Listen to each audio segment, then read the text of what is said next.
glad to see you here if you're watching live or if you are going to... Yes, Jesse, we are doing a Zoom today at 2:30, but it's game time stuff.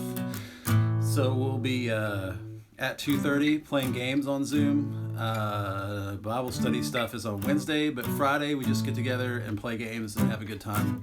So yes, there is youth stuff at 2:30, in case you're wondering, Jesse.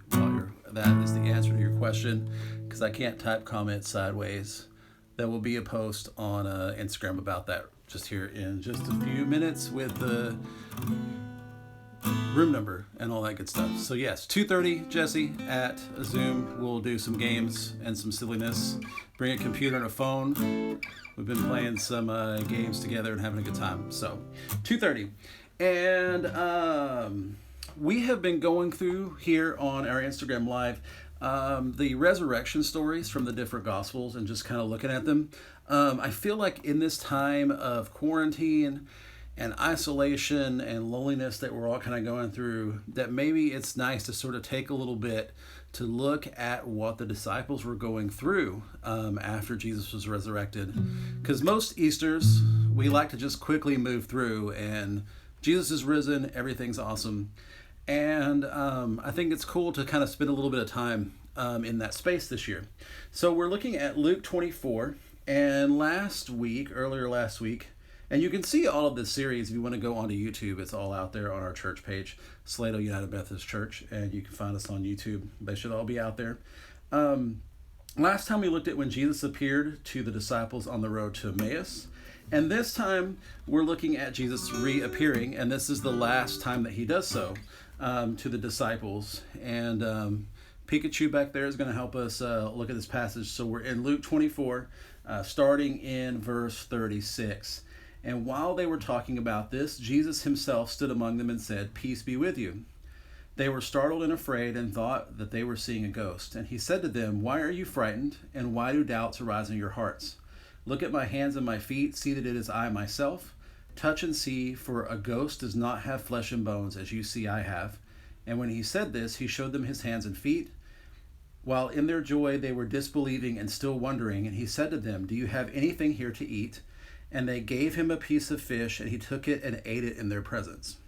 So this is the last time that Jesus appears to the disciples in Luke's gospel, other than when, I guess at the very end, when he ascends to heaven. But I want to point out a couple things here. First, peace be with you is the first thing that he says. And I think, boy, do we need to hear that now, for peace to be with us. In situations where we're really struggling, maybe you're struggling with how you feel and not knowing how to feel. I had that happen to me today. Something super minor got me really weirdly upset, and I felt really kind of ashamed almost about how I was feeling. And I realized it's just because we're under so much stress right now. Things are so weird. And it's okay to sort of not know how you feel. That is totally fine. And Jesus brings us peace, though. He wants us to have peace. And I need Jesus to tell me, "Peace be with you," a lot here recently. And so I loved those words when I read this passage. And I hope that you can feel that peace of Jesus too. And it says they were still startled and terrified. So obviously they didn't listen, kind of like we do. And they thought they were seeing a ghost. And the thing I noticed about this piece, and this is just kind of a short devotional today, is that he asked them to not doubt, and he tells them about his flesh and blood, like his body, and he talks about it's really me. And I think this was probably originally written just to get people to understand that it wasn't just a spiritual resurrection, that Jesus actually physically came back. And that was really important because a lot of people probably thought that it was just sort of a spiritual thing.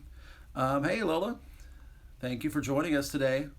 Good to see you. And so this resurrection wasn't just a physical thing or just a spiritual thing, but it was a physical thing.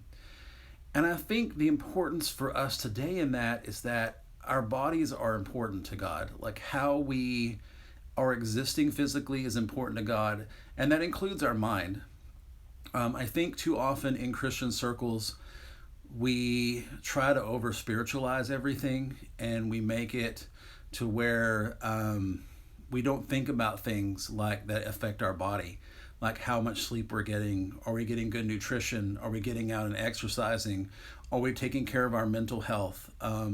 When we need a break from the people around us, are we trying to figure out how to kindly and lovingly take care of ourselves? Self-care is a big word right now, and I think so for a good reason, because we're all under so much stress. And I think here in this passage, as Jesus was resurrected, the fact that he was resurrected to his body, and his body is important, and he's eating food to show the disciples that he's alive and that he still has his body and he is who he is, shows us some that I think God cares for our whole being, for our body and our mind and our spiritual health. It's all connected together, and it all can be renewed and resurrected by God.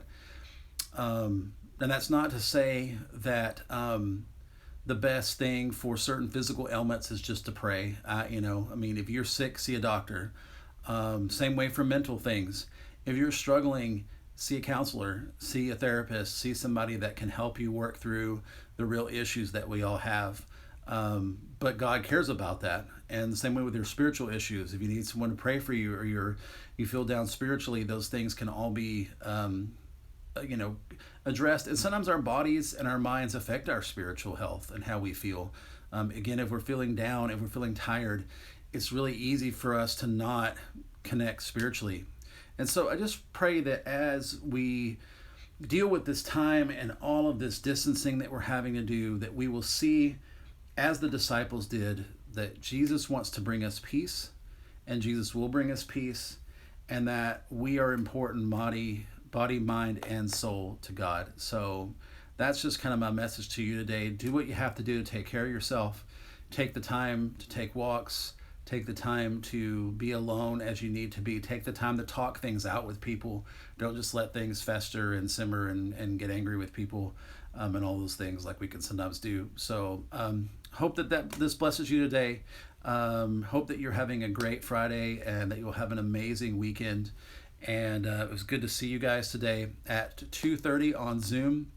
We'll have the Zoom room up on an Instagram story here as soon as I'm done with this, the link.